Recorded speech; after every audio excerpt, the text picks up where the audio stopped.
What is happening, guys? Greg Ehrenberg here from Stokastic.com. We are approaching the first NFL Sunday of the year, and I'm sure as a lot of you guys have heard, we've got all kinds of new tools in our NFL data package now, including our contest generator and our Sims tool. And using those, I built out some lineups. I simulated them 40,000 times against each other, the 10,000 lineups I built. And now we're going to look at the players that I got the most exposure to. So as you come in, do me a favor, like the video, subscribe to the YouTube channel. If you want to sign up for our NFL data package, using the link below, you are going to get 15% off when you sign up. We have a weekly package. We have a monthly package. Links for those are below.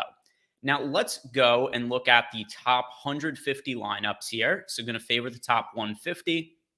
And one thing of note here that stands out to me, all of my top projected lineups are stacks of some sort. I do not have any of my top lineups that end up being unstacked quarterbacks. Now, with that said, it doesn't mean I didn't build lineups without quarterback stacks. It just means that my best lineups were generally quarterbacks with multiple pass, and not even just one stack, but most of them were double or triple stacks in terms of my best projected lineups. If you look at my worst projected lineups, by the way, this is projected by simulated ROI. So not just like raw fantasy points, but if we're looking at how well these tournaments are expected to perform in a large field tournament, which I selected this as a payout structure, 20% to first, so the same as the Millie Maker on DraftKings for week one. My top projected lineups, mostly quarterbacks with multiple pass catchers. Most of the top lineups are two, some of them three. My number one overall projected lineup is Kirk Cousins with Justin Jefferson. Jordan Addison is also in the lineup, as well as Alexander Madison. So three skill position players from the Minnesota Vikings.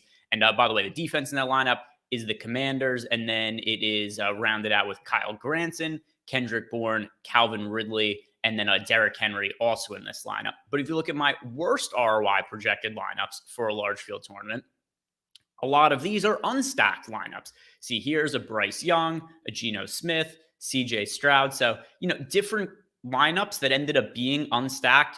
These are all unstacked. They generally fared far worse in our simulations than the stacked lineup. So something to consider when you are building your lineups. It is optimal to stack, and it is most optimal if you're trying to win $1 million, which I know I'm trying to do this weekend. I figure that's probably your guys' goal as well.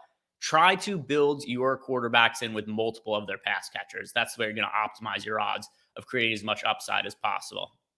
If we go and look at some of the exposures here, I'm getting to a ton of the Washington Commanders defense. They're expected to be pretty popular, 16.9% owned, and in general, I could get a little scared off of a really chalky defense, but Commanders are really cheap. They're $2,800 on DraftKings. They have a matchup against an Arizona Cardinals team that's going to be dog shit this year.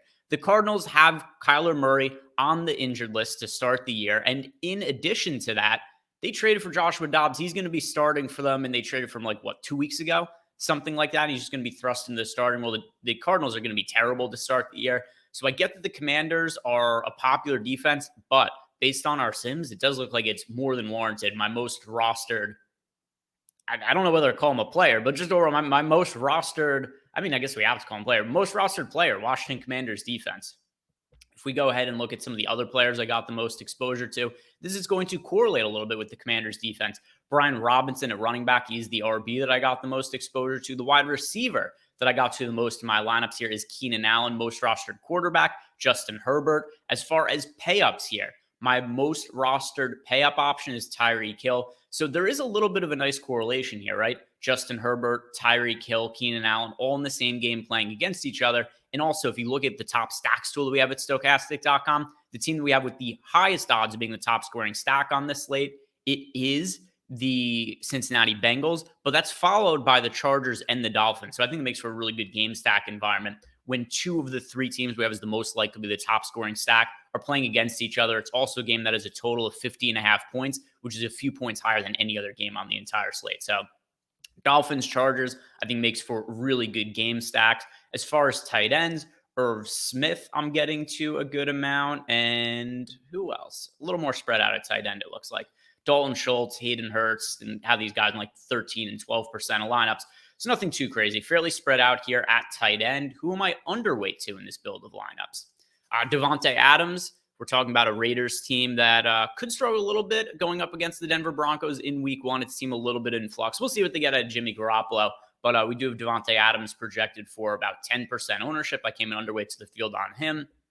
Other players I'm underweight to the field to here: Deion Jackson, Raheem Mostert. Funny enough, I mean, Justin Jefferson was actually my #1 overall, highest ROI projected lineup, but still did end up coming underweight to the field on him here, where I have him in a little bit under 10% of lineups when he's projected for 17.6% ownership. If we look at the stacks that I have the most exposure to of the different type, quarterback plus one of his skill position players, the one I got the most of was Justin Herbert in 22% of lineups. And then if we're looking at double stacks, got to Joe Burrow and Justin Herbert, each in double-digit percentage of lineups, 12.7% and 15.3%, followed by Kirk Cousins and then Geno Smith. And then here are some Tua lineups as well. Didn't really get to a massive amount of the QB plus 3 in my top projected lineups, but there were still some of them that ended up standing out. Overall, definitely for sure the lineups I got the most of were the quarterbacks with 2 of the pass catchers across my top 150. So that's a good little summary of the slate using our Sims tool. Those are some of the stacks and the players I got the most exposure to, as well as some of the players that I came underweight to the field to. Thank you guys very much for watching. I hope you all crush in week 1. Hopefully one of you wins the Millie Maker. Well, really, I hope I win the Millie Maker, but if I don't, it'd be cool if one of you guys do. Final thing, just like the video, subscribe to the YouTube channel and use that link below if you want to sign up for our NFL data package. It includes everything. It includes the contest generator. You could build all your lineups on our site, and then you can export them right into our Sims tool, simulate the slate out, and it'll tell you what your best lineups are based on that. All right, guys, good luck. I'm also making a FanDuel video, so if you guys are playing on FanDuel, want to check that out, that's on the YouTube channel as well.